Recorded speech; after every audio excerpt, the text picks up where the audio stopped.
Hello students, myself Kanchan Gari, your social teacher from Gurukul academy Bambora.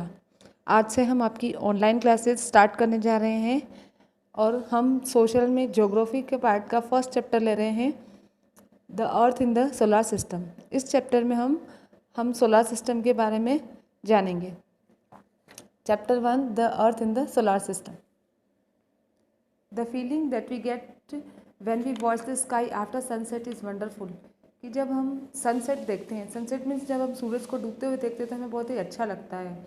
We would first notice that 1 or 2 tiny bright dots shining in the sky. सबसे पहले हम ये देखते हैं कि आकाश में एक या दो कुछ टिमटिमाते हुए दिखते हैं। And very soon their number would increase, और बहुत ही जल्दी वो बढ़ते जाते हैं। The number would increase by so much that they become countless, और फिर वो बढ़ते बढ़ते इतने बढ़ जाते हैं कि हम उन्हें गिन नहीं पाते हैं। The entire sky fill with tiny shining bodies where some of them are brighter while others are dim. कि ऐसे पूरा जो स्काई है, पूरा जो एंटायर मीन्स पूरा आकाश जो है ऐसे छोटी छोटी शाइनिंग बॉडीज से भर जाता है, जिनमें से कुछ तो बहुत ही ब्राइटर चमकने वाले होते हैं और कुछ बहुत ही डिम यानी कि धुंधले होते हैं। The sky seems to be diamond studded. आकाश ऐसा लगता है कि उसमें बहुत सारे डायमंड लगा दिए हैं। They all seem to be twinkling but if we are carefully look at them.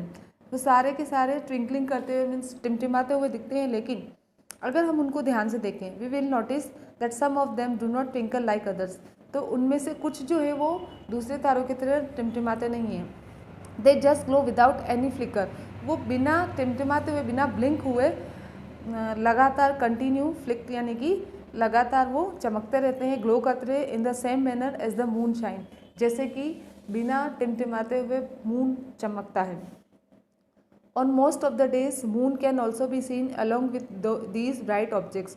कि ज़्यादातर दिनों में हम क्या देखते हैं कि इन ब्राइट ऑब्जेक्ट्स के साथ में मून भी दिखता है। How ever moon appears in different shapes at different times and at different positions.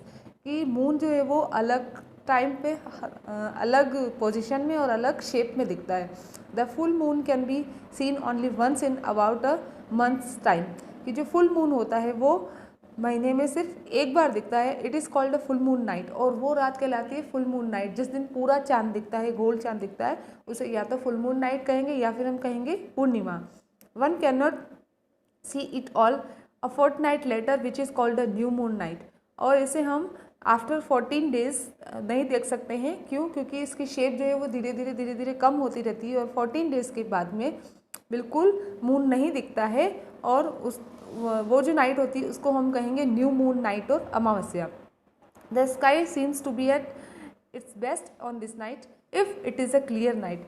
कि अगर उस दिन आकाश में बादल नहीं हो, क्लियर स्काई हो उस रात को, तो स्काई सबसे बेस्ट उसी रात को, अमावस्या की रात को दिखता है। Have you ever thought why the moon and all those bright tiny objects are not visible during day time?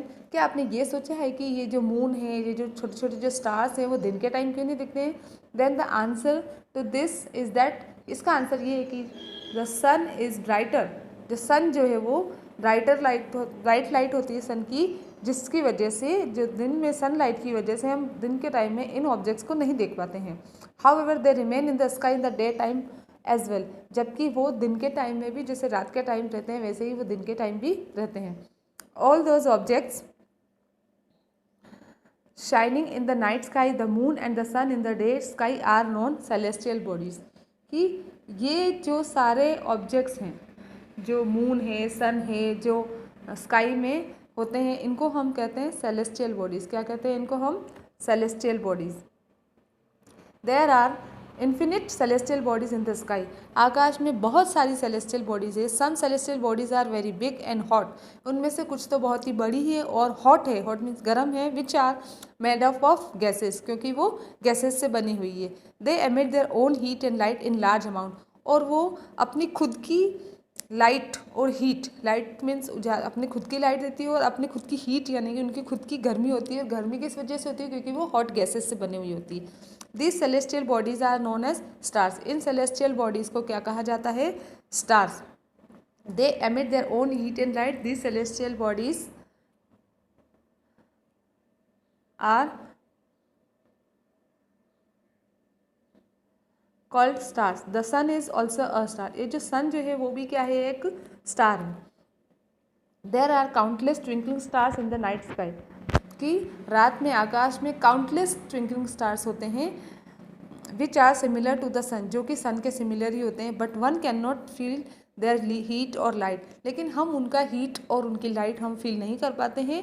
क्यों फील नहीं कर पाते? Because they are very far from us, क्योंकि वो हमसे बहुत ही दूर होते हैं। Because they are very far from us and that's why that look so tiny from the earth surface. और इसी वजह से वो अर्थ के सरफेस पर बहुत छोटे छोटे से दिखाई देते हैं। It must have been observe that all objects look smaller in size. कि ये तो हमको पता है कि अगर जितनी डिस्टेंस से हम किसी चीज़ को देखते हैं तो वो उतने ही छोटे दिखते हैं। जैसे कि just like an aeroplane which look smaller when it is flying at a great height. जैसे कि एक एरोप्लेन जो होता है जब वो ऊंची हाइट पर उड़ता है तब वो बहुत ही छोटा दिखाई देता है।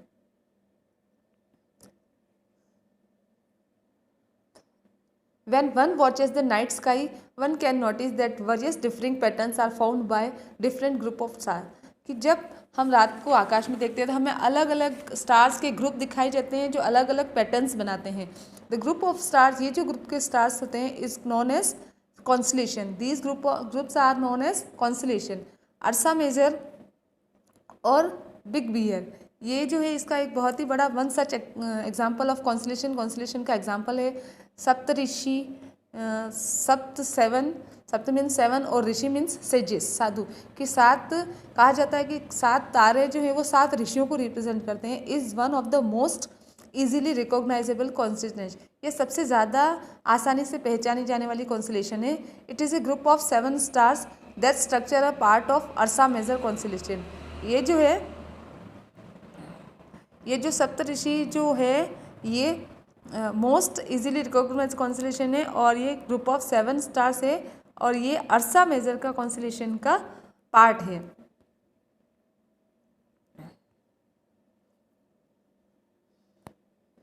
आज समवन एल्डर नियर, आप अपने बड़ों से पूछ सकते हो इसके बारे में और ज़्यादा कि आकाश में जो कॉन्स्टलेशन दिखते हैं वो अलग अलग नामों से वो किस नाम से जाने जाते हैं। People often use to determine directions during the night with the help of stars. लोग जो है पुराने टाइम में, अर्लियर टाइम्स में इन स्टार्स की हेल्प से डायरेक्शन का पता भी लगाते थे वो लोग। The north direction was identified by the position of north star. जो नॉर्थ डायरेक्शन है वो नॉर्थ स्टार की पोजीशन से पहचानी जाती थी। It is also known as the pole star. इसको हम पोल स्टार भी कहते थे। क्या कहते थे इसको हम? Pole star.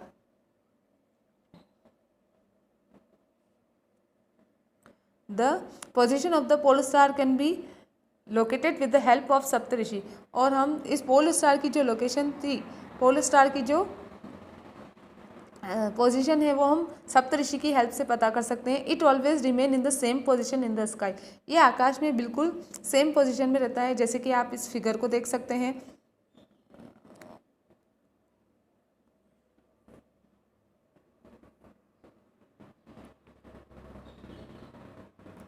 ये जो फिगर है, इस फिगर में दिखाया हुआ हमको दिख रहा है कि ये एक इमेजिनरी लाइन बन रही है जो यहाँ से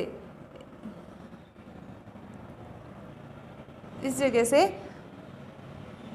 पोल स्टार की पोजीशन बता रही है।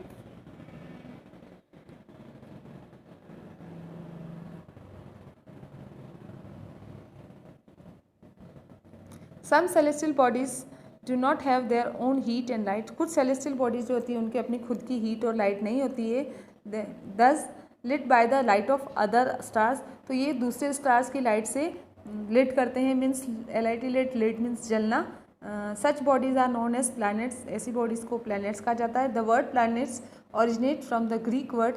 ये जो प्लैनेट वर्ड है ये ग्रीक वर्ड प्लेटेई से निकला है, विच मीन्स वॉन्डरर्स, जिसका मतलब होता है वॉन्डरर्स। वॉन्डरर्स का मतलब घूमते रहना। The earth on which we live is a planet. ये जो अर्थ है जिस पर हम रहते हैं ये भी एक प्लैनेट है। It receives all it's heat and light from its nearest star. ये अपनी जितनी भी जो लाइट है, जो हीट है, वो अपने पास के स्टार जो कि सन है उससे लेती है।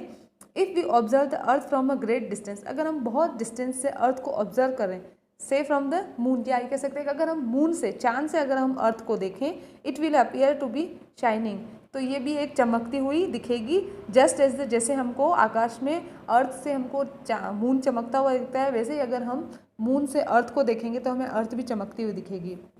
Moon is a satellite, moon जो है सैटेलाइट है, it moves round the earth, ये हमारी अर्थ के चारों तरफ राउंड लगाता है, चक्कर लगाता है, and act as its companion, और ये क्या करता है, इसके कंपेनियन यानी इसका साथ देता है। इट मीन्स जैसे अर्थ रोटेट कर रही है